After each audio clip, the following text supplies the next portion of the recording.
Bueno, buenas tardes a todos, a todas. Empieza la transmisión en vivo. Mientras se van sumando, vamos a ir contando que la idea es hablar de la película Don't Look Up, que bueno, espero que muchos la hayan visto.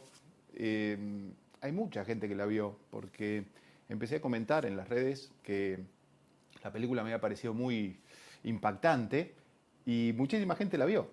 Muchos amigos, conocidos, todo el mundo me decía sobre los actores que habían participado, las actrices, y me sorprendió porque se estrenó hace bastante poco. Así que mientras se siguen sumando, les voy contando esos datos contextuales. Viene a aparecernos justo a fin de año, en un periodo bastante interesante para, yo les podría decir, la historia de la humanidad. Porque el planeta entero estuvo viviendo la pandemia. Y hacía mucho tiempo, por decirles, casi que no hay registro de algo que conmocionara a toda la humanidad en su conjunto. Digo, digo que hace mucho tiempo no ocurría porque tal vez en el pasado la humanidad era el entorno que vos conocías. El mundo se terminaba allá donde dejabas de conocer a la gente, donde estaba el mar. Y de hecho hasta no hace mucho tiempo algunas personas no sabían que la Tierra era redonda. De hecho, Silvio Rodríguez, en un pequeño documental que cuenta que él cuando se suma a militar por la Revolución Cubana, lo que hace es ir a alfabetizar a los pueblos y a él le toca ir a un campo de hombres y mujeres que hacían carbón. Y lo que más le impactó a él fue que estas personas nunca se habían preguntado cómo era la Tierra.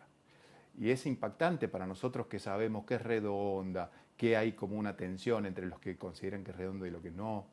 Y, y hay gente que no se lo pregunta. Y el mundo vivió sin preguntarse eso.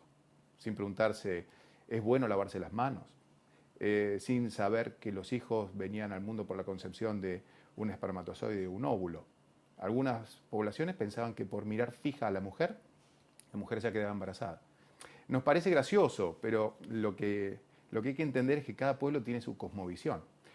Y esta película que hoy les voy a hablar es nuestra cosmovisión occidental, ¿no? Es la mirada que tenemos nosotros del mundo en el que estamos viviendo. Otras sociedades tienen otras miradas. Bueno, agradezco la unión de Fabricio, que se sumó, Flor, Balta. Algunos son amigos de la vida, otros de las universidades, otros conocidos porque me dan una mano con mis problemas personales. Así que el público es muy variado y yo ya dejé de dar clases exclusivamente para gente del mundo del derecho, porque el mundo del derecho son normas y en esta película lo vemos en un momento al derecho interviniendo, cuando Kate es detenida y el fiscal le dice, bueno, tenemos cargos en tu contra, salvo que vos aceptes este acuerdo, que es que no vas a mencionar nunca estos temas de vuelta de seguridad nacional, ni vas a hablar del señor Bash, del señor Peter Iserwell, el CEO ese extraño que aparece ahí.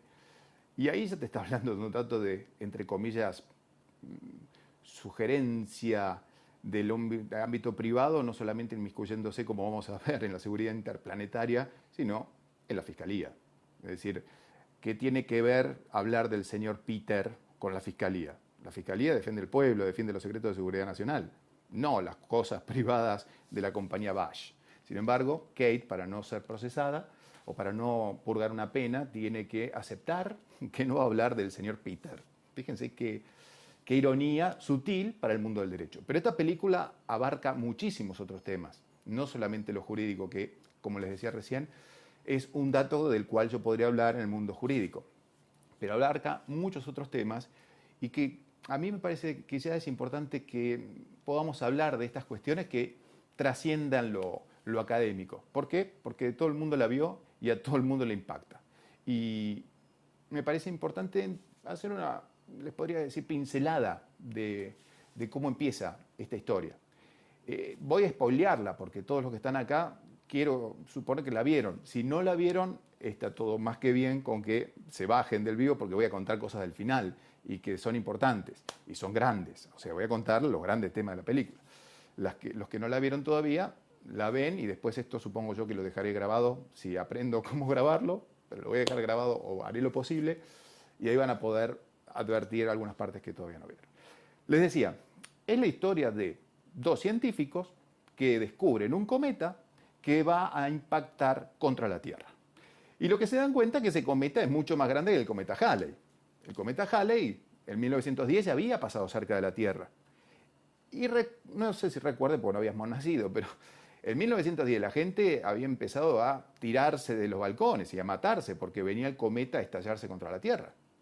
Primer dato que hay que tener en cuenta. Y bueno, finalmente el cometa pasó y cada 70 años va a seguir pasando. Cuando los científicos descubren, hacen los cálculos, se dan cuenta que este no va a pasarle cerquita, va a impactar contra la Tierra. Así que desesperados se van a contárselo a la Casa Blanca. Y ya ahí es interesante cómo se los trata a los científicos, ¿viste? En vez de... los tipos van a salvar el mundo.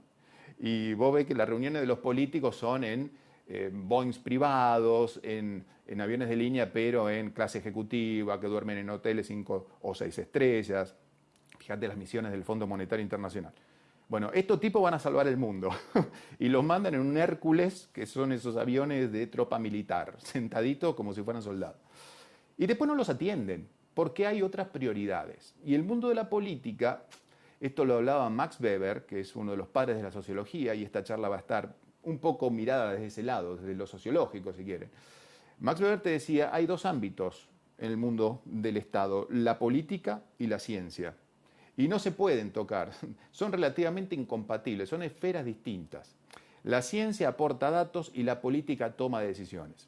Lo peor que se puede esperar es que un científico se haga el político. Es una traición, si quieres, a la ciencia, que tiene que ser neutral, objetiva. Y tampoco le pidamos a los políticos que se conviertan en científicos. Así que vos tenés ahí en la película que está la señora presidenta, Orlin, Meryl Streep, genia, que va a tener que recibir a estos dos científicos. Pero está con un problema de coyuntura política. Entonces no los recibe y los hace pasar todo ese día esperando ahí en la salita a ver cuándo los reciben. Y los atiende recién al otro día. Y cuando ellos empiezan a contarle todo el problema, no les voy a contar toda la película, pero hay datos que me parecen interesantes. Ellos empiezan a contarle todo el problema con lujos de detalles, ¿no? De las nebulosas, de las distancias, de los vectores. Nadie entiende nada. Y el profesor de Defensa Planetaria, Teddy, lo que dice es, este cometa es un asesino de planetas, un planet killer. Y ahí todo el mundo hace, ahí lo entienden. Esto es importantísimo porque a veces los datos técnicos marean, confunden. Y lo que se necesita para poder llegar al otro es que el otro entienda. La presidenta lo entiende. El grupo más o menos también lo entiende, pero tratan de cuestionar los datos científicos. La probabilidad de que choque es de un 99,78%, dice el profesor. Y entonces, rápidamente, desde el ala política dice, entonces no es seguro. Bueno, no es seguro porque la ciencia no puede darte un 100% de seguridad, pero es seguro en términos de conocimiento lego. No, pero entonces no es un 100% seguro. Y entonces Meryl Streep le dice, digamos que es un 70%, como para minimizar la información. Y la película ahí te está planteando esto, que estamos viviendo en tiempos donde ya no hay verdades, no creemos en nada, ni siquiera en los datos científicos creemos, porque creemos que se pueden manipular, y también el método científico lo interpretamos convenientemente. El método científico te dice que las predicciones científicas no pueden ser en un 100%, porque eso es magia. Las predicciones pueden ser en un 99,9%, pero eso es que va a ocurrir. Y la política se toma de eso y dice, pero hay un 0,1 de que no ocurra esto. Entonces, tomarse de ese margen de error es una locura, pero lo hemos empezado a incorporar como práctica cotidiana. ¿Práctica de qué? Práctica de discursos. Construir la realidad no en función de los datos, sino construir la realidad en función de discursos. De contar las cosas de una manera que no parezcan tan calamitosas, tan trágicas. Y entonces la presidenta, véanla de vuelta a la película, le dice, miren, ustedes me vienen con que hay una amenaza a la Tierra. Yo vivo todos los días con amenaza a la Tierra, que viene gente acá y se me sienta que está la amenaza de los bitcoins, la amenaza financiera, la amenaza terrorista, todo me plantean que va a exterminarse el mundo. Y a mí me parece interesante eso, porque más allá de que le vamos a pegar fuerte a los políticos, hay que estar en el asiento de ese político que todo el tiempo viene gente a decirte, se viene el fin del mundo. Y estos científicos fueron metidos en la bolsa, unos más. Y además ya el mundo ya había tenido miedos contra un cometa, el Halley, como les decía, y después no fue tan terrible. Entonces la presidenta le dice, déjenmelo manejar, arreglar su coyuntura política, y nosotros los llamamos. Más o menos terminan así estos dos. Y entonces, ¿qué hacen? Ya que el poder institucional de la Constitución no nos da bola, ¿qué hacemos? Vamos a otro poder, que no es el de la Constitución, pero es otro poder existente, es un poder fáctico, que es la prensa. Entonces ahí se dirigen a la prensa. Y entonces desde la prensa tratan de orquestar una operación mediática. ¿Para qué? Para que esta verdad tenga rating. Porque vivimos en el mundo de la posverdad y la película te lo muestra bien claro. Vale madre, como dicen los españoles, la verdad. No importa la verdad. La verdad ha perdido toda sustancia. Lo que importa es que si lo que vos contás tiene aceptación en el público. Digas lo que digas, aunque diga que la Tierra es plana. Si el público te lo acepta, ya está. Instalaste tu verdad. Y estos dos, que le quieren hablar al público, no están preparados para el discurso de la posmodernidad. Son científicos, hablan de números. Y cuando no se les entiende lo que quieren decir, y ellos ven que está a 6 meses y 14 días el fin del mundo, es lógico que le pase lo que le pasó a Kate, que es Diviansky, la que descubre el cometa, que se saca directamente. Cuando está en el Daily News, ese matutino, que todo el mundo mira y lo ve que el conductor se burla, hace chistes, trata de romantizar la información, trata de no dramatizarla. Nadie quiere dramatizar en este mundo, ¿viste? Aunque venga un cometa que nos va a partir al medio. Todo se puede contar de una manera relajada, de una manera cool, ponele, para no escandalizar a nadie. Y Diviansky con eso se le salta la térmica, porque sabe lo que se viene. Entonces no sabe manipular sus emociones, se desborda y se convierte en meme. Tampoco es que genera el efecto de que vos digas, está diciendo una verdad. O sea, estamos en una sociedad del espectáculo, como analizan tanto desde Baudrillard hasta Vargas Llosa, que todo es espectaculizable. Y todo lo que vos hagas, aunque sea avisar el fin del mundo, se convierte en stickers, se convierte en un chiste, se convierte en una broma. Todo es broma, ¿no? Todo lo dramático se trata de desdramatizar por medio de la ironía del chiste. Y Randall, DiCaprio, por los años que tiene, porque es más viejo, y además porque toma Xanax, Zoloft y todas las pastillas que toma, fíjese, todos los científicos toman pasta en la película, puede controlar un poco más sus emociones. Y eso lo hace poder ser más mediatizable. Y otro dato que lo hace más mediatizable es la estupidez moderna de juzgar todo en función de la belleza, ¿no? Y se convierte en el astrónomo sexy. No importa lo que diga, de vuelta, no es importante que está avisando el fin del mundo. Lo importante es los ojos color de cielo que tiene. Y eso es lo que le permite una puerta. Y no escandalizar con el discurso, controlarse, controlar sus emociones. Y ahí uno va también viendo que en el mundo del espectáculo, el mundo de los medios, son todos individuos que manipulan sus emociones. Kate se desborda porque es una persona que no sabe controlar las emociones frente al nos vamos a morir. En el mundo del espectáculo parece que sí se puede controlar mucho más. Y cuanto más controlas tus emociones, más creces. Si vos vas viendo los personajillos que van apareciendo ahí, recordá a la conductora. La conductora es una narcisista manipuladora terrible. Una persona que solamente piensa en ella, una sociópata, hasta te podría decir. Que el mundo le parece un ámbito donde las personas valen en cuanto me pueden servir para algo. Y la definición del psicópata y del sociópata es el que trata al otro como un objeto. Y esta mujer trata a los demás como objeto. Y de hecho se acuesta con Randall, pero porque es un objeto fetiche, no porque le guste algo de Randall. Randall no hizo demasiado, no expuso demasiado su vida. Y cuando expone su vida, su gran logro, además de ser partícipe del que descubre los cálculos que van a vaticinar la muerte del planeta, que a ella no le importa. Su gran logro para el propio Randall es tener una taza de Star Wars firmada por Luke, ¿no? Por Hamill. Y ella lo mira como con condescendencia. Quien tiene 2 monets y se ha acostado con presidentes lo considera un poco humano, prácticamente. Entonces es esta manipulación que, como un botón de muestra, te presentan a esta conductora de un show televisivo. Pero así vas viendo que muchos de los personajes que integran el establishment, el status quo, tienen estas características. Desde esta conductora hasta la presidenta Orlín, que de vuelta es una manipuladora.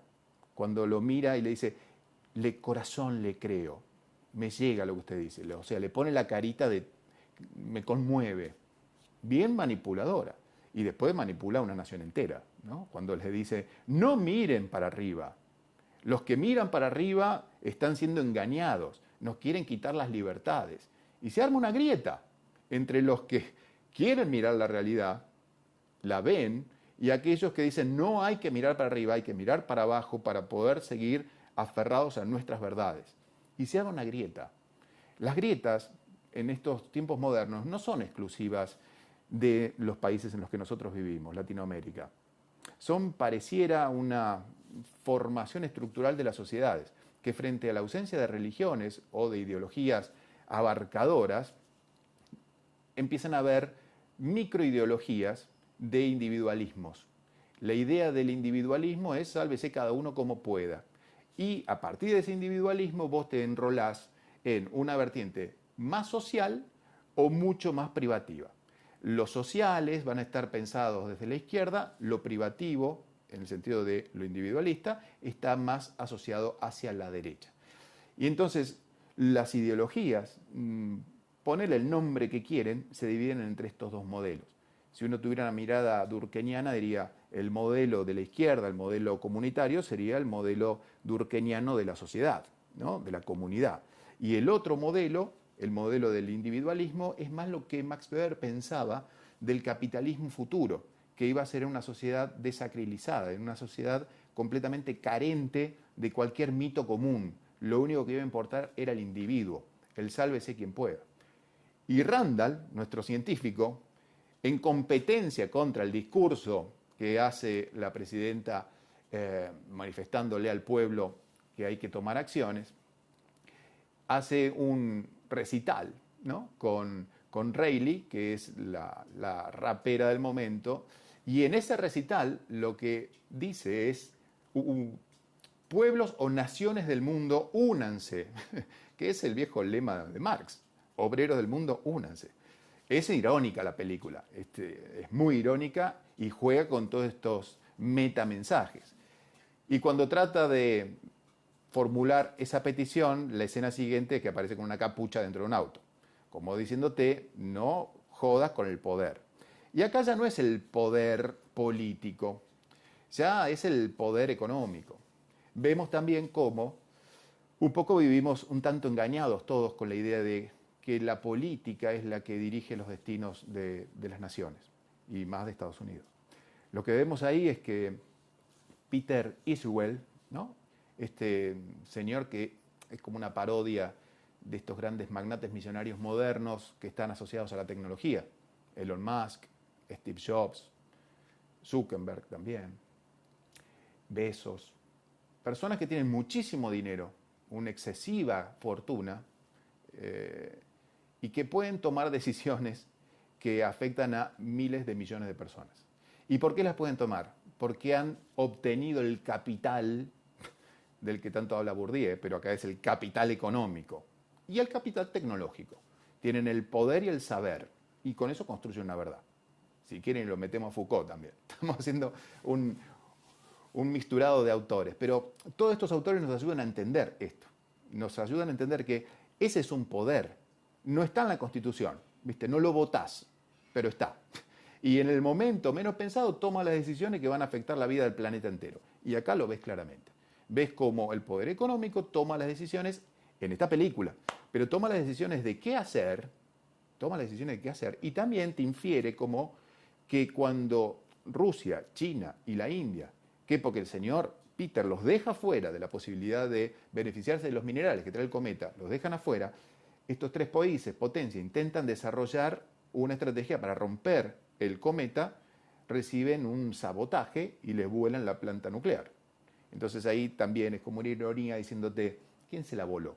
Se la voló Estados Unidos, se la voló el poder económico. O sea, cuando uno piensa en guerras mundiales, ya tiene que dejar de pensar en banderas, tiene que pensar ahora en corporaciones. Y la película vuelve a ponernos esto muy en primer plano. Y así uno va viendo cómo con los discursos ahora de la tecnología se legitima una nueva forma de enfrentarse al cometa. Entonces la presidenta Orlin lo que dice es una vieja frase tan remanida de nuestros tiempos, que es: no es una amenaza este cometa, es una oportunidad. La verdad, la he escuchado más de una vez. No es una amenaza que te echen del trabajo, es una oportunidad.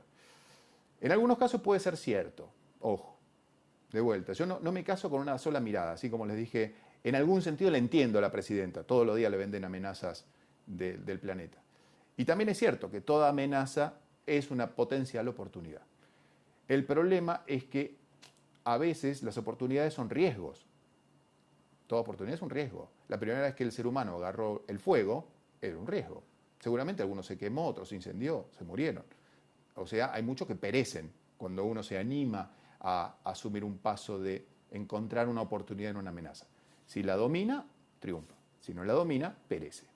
Y la película te muestra que frente a esta oportunidad la humanidad pereció. Es decir, se quebró la humanidad. Se llevó hasta un nivel de sofisticación, ¿no? su desarrollo, que en esta oportunidad que quiso dar un salto más, pasar a otro nivel, se quebró. ¿Y por qué la gente aceptó esto? Lo aceptó por la forma en que se lo dijeron. De vuelta, lo discursivo, desde el principio hasta el final en esta película, te va mostrando cómo se venden las ideas. No se venden por la verdad, no se venden por la racionalidad, por la lógica, se vende por las palabras. Y ahí lo tenés, a Peter, ¿no? Nuestro Steve Jobs, o el CEO de Bash, contándote con palabras lindas, el transhumanismo, los factores cuánticos, con unos lindos hologramas en el centro de una mesa del Salón Oval o de la Casa Blanca, lo que iban a hacer. Y el científico de costadito, sentado en la segunda línea, Randall, DiCaprio, diciendo: pero eso que ustedes están planteando de enviar los drones para hacer la exploración simultánea, yo lo conozco, pero no está validado por la comunidad científica. Y enseguida lo miran como diciendo: ¿y esta quién es? ¿Quién lo trajo acá? Lo desacreditan con la mirada. Pero para desacreditarlo más, se acude a otro método que en derecho se usa muchísimo, y la ciencia trata de ser expulsiva, pero acá vemos que cuando la ciencia se mezcla con la política hay problemas, que es el criterio de autoridad. Y le dicen: no, porque la profesora X de la Universidad de Harvard, no de la de Michigan, como la de usted, que es estatal y es una universidad de medio pelo, y la Universidad de Stanford establecen que esto es posible. O sea, dos personas que tienen una pertenencia universitaria y que habrán sido buenas en algún campo, pero son buenas en este campo sobre cómo explotar cometas, sobre cómo hacer minería de cometas. Bueno, nuestro científico lo que plantea es: yo conozco de esto y sé que por pares no estaría validado. Cállese, han hablado los que saben. Así que mucho no puede hacer. Y DiCaprio queda un poco enlodado, en esta mirada política cuando trata de salir a vender el proyecto. Y fíjense que él trata de contar que, bueno, podemos encontrar una posibilidad de trabajo, una posibilidad de bienestar en lo que nos va a traer este cometa. Y otro dato interesante, recuerden que DiCaprio termina hablando con los Muppets. Y eso es también una burla a los científicos modernos que nos están contando problemas serios que tiene nuestro planeta, pero lo hacen en los canales de los niños, ¿no? Entonces juegan con los planetas o juegan con el cambio climático y te muestran cómo los niños cierran la canilla. Y esto es una ironía que la película toma, ¿no? Te dice: mira, no puede hablar en programas serios. En los programas serios quiere hablar y la gente lo toma para la chacota. Puede hablar en estos programas de niños. Pero claro, como falta poco para el final del mundo, ya en el programa de niños Randall se saca y empieza a gritar que la presidenta es una psicópata, que es una gobernación de locos y que Peter es otro sociópata. Claro, ese mensaje tan fuerte para los niños no se les puede transmitir. Y de vuelta, toda la película vos vas a ir viendo cómo el modelo de lo polite está surcando todo. Y el más perverso de todos es el CEO de Bash, es Peter, con esa sonrisa eterna que tiene aún frente a la catástrofe de nos morimos porque no salió bien el proyecto y la misión. Siempre la sonrisa. Es como una caricatura de nosotros, de mí también, me hago cargo, de tratar de ponerle menos dramatismo a las cosas. Yo me acuerdo que una vez una alumna, cuando empecé a dar psicología y derecho de familia, cuando estábamos terminando, me decía, profesor, no está todo bien todo el tiempo. Bueno, me mató. ¿Por qué? Porque yo trataba de contar la materia siempre tratando de exponer ejemplos que no fueran dramáticos. Y me hizo dar cuenta que no está todo bien todo el tiempo. Y que a veces hay que contar las miserias. Y que a veces hay que dramatizar las cosas. Y eso es lo que la película, ¿viste? nos pone en un primer plano. Pero claro, cuando empieza a ponerse muy seria la cosa, y levanto la mano de vuelta, uno cambia el programa. Es decir, cuando deja de ser show, uno modifica la preferencia. Y cuando hay escándalo, uno se queda. Siempre y cuando el escándalo no sea categorizado como que la persona que está hablando está loca, que es lo que le pasó a Kate. Cuando hacen la revisión del rating, dicen, cuando empezaste a decir malas palabras, enganchaste mucho a la gente, pero después con el mensaje la gente se tornó en sentimiento negativo hacia tu imagen. O sea, así de maleable es el público. Y lo ves en la película de vuelta, cómo te lo expone al público como si fueran niños, sujetos a cuentos. Así como les contaban cuando eran chiquitos lo de Papá Noel, los Reyes Magos y todo lo demás, bueno, ahora te cuentan otro cuento. Y la gente lo cree o no lo cree. Y los que tienen poder lo que tratan de hacer es acaparar la masa y con esa masa, que serían votos y que ocupan lugares en los actos, dicen, bueno, estoy empoderado y yo decido por lo que quiere el pueblo. Entonces, se van tomando decisiones en función de lo que el pueblo empieza a repetir como un mantra. Me hacía acordar a la película Idiocracia también, que véanla, que la gente, ¿por qué no tomaba agua? Bueno, no tomaban agua porque tenían que tomar otro líquido porque tenía electrolitos. Y los electrolitos eran buenos para la vida. ¿Pero qué son los electrolitos? Lo que es bueno para la vida. ¿Y qué es bueno para la vida? Los electrolitos. Es decir, tomaban unos jugos y el agua les parecía un asco, era como tomar pis para ellos tomar agua. Y regaban las plantas también con esta bebida con electrolitos. Y las plantas se le morían. Hasta que uno dijo, che, ¿por qué no la riegan con agua? Con agua. Rompió el paradigma y un poco más lo matan al tipo. Cuando vos rompes un paradigma, lo que pasa es que la gente te quiere matar. De hecho, la historia de la humanidad te muestra cómo hemos venido matando a todos los que rompieron paradigmas.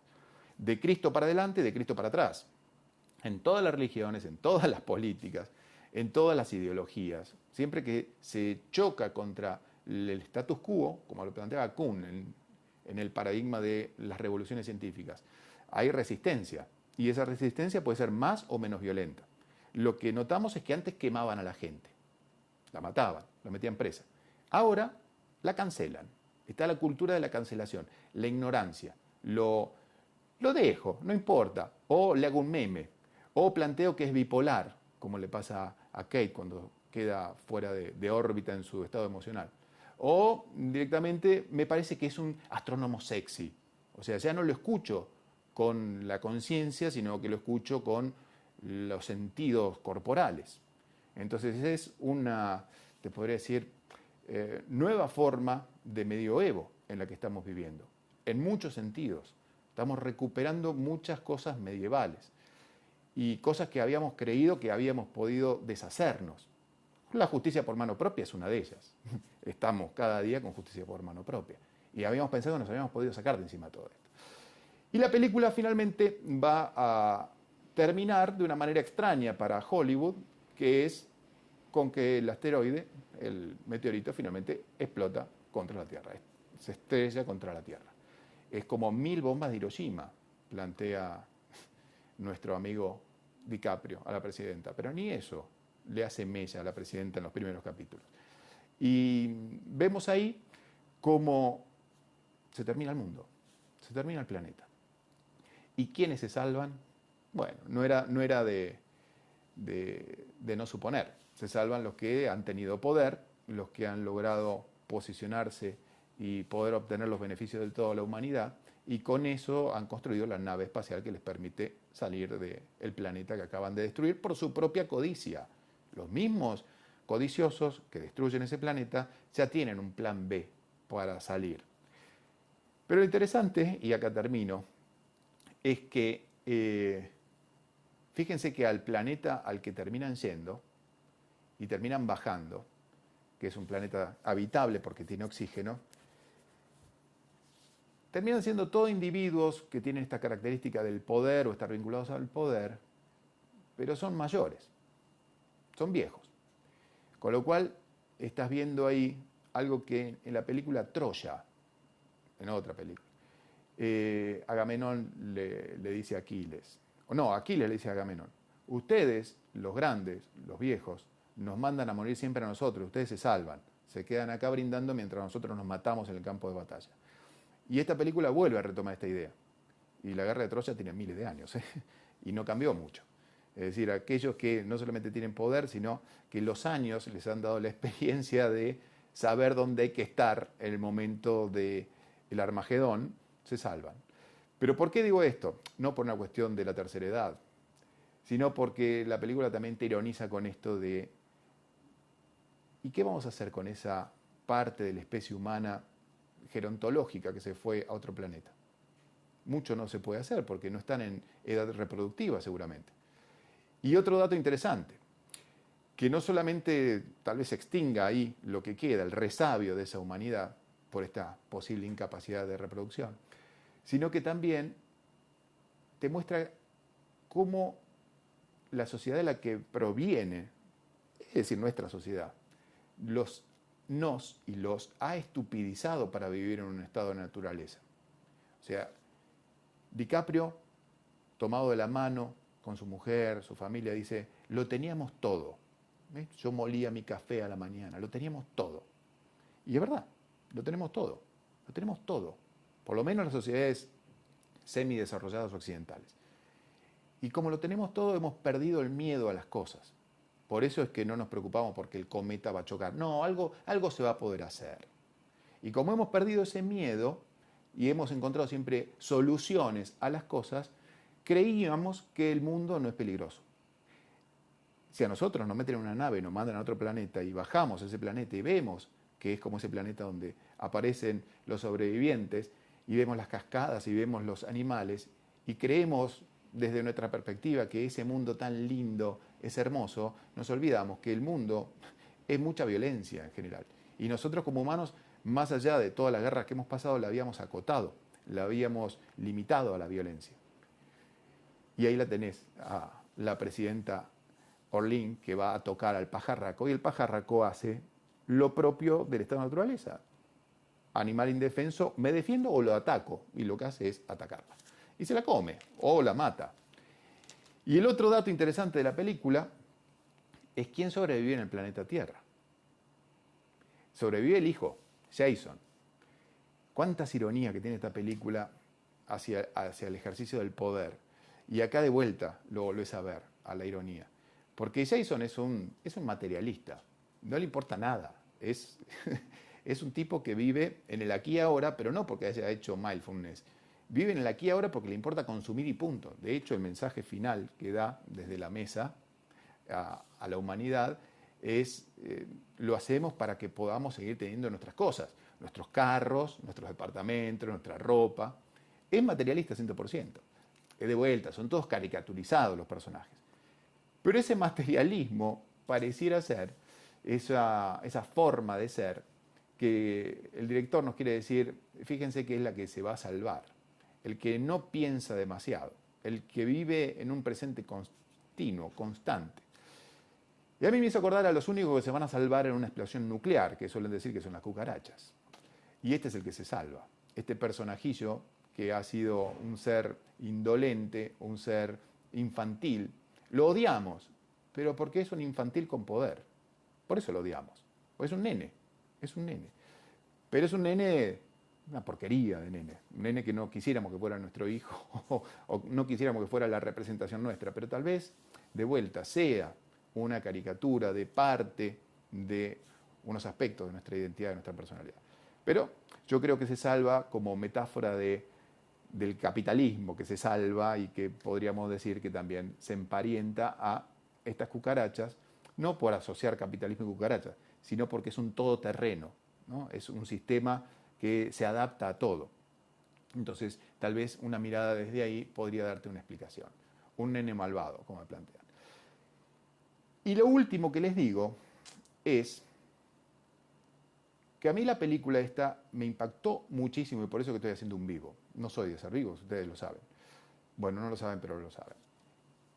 Y me vine al vivo porque me parece que a mí, en lo personal, me hizo tomar mucha conciencia del gran problema que tenemos con relación al cambio climático. El problema en el planeta es serio. Y la pregunta es, ¿cómo decirte que el cambio climático es un problema serio sin decirte que el cambio climático es un problema serio? Haciendo esta película. Porque esta película te hace tomar conciencia. Te hace dar cuenta que hay un montón de científicos, como el loco de Randall o como la loca de Kate, que tratan de explicarte. Algunos se ponen a los gritos, otros se escandalizan, que parecen profetas predicando en el desierto. Y la película te hace ver y te hace verte a vos mismo en esas plazas mirando para abajo. O diciendo, pero hay un porcentaje de la población que cree que el cometa no va a chocar. ¿Y qué importa? 23% de la población cree que el cometa no existe y 37% cree que el cometa no va a chocar. ¿Y qué importa lo que vos creas cuando la ciencia te está explicando otra cosa? ¿Qué importa que vos creas con relación al cambio climático que algunos te están planteando que el planeta ya ha tenido este tipo de cambios, estas justificaciones?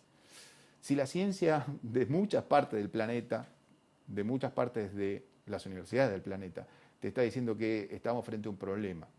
Entonces me hizo pensar que tal vez yo fui un pelotudo que estuve mirando para abajo, ¿viste? Que no estuve escuchando como debía escuchar a la gente que te está hablando, desde Greta Thunberg, que es una nena, hasta los grandes bochos del MIT, que nos están planteando de los problemas que estamos teniendo con el planeta.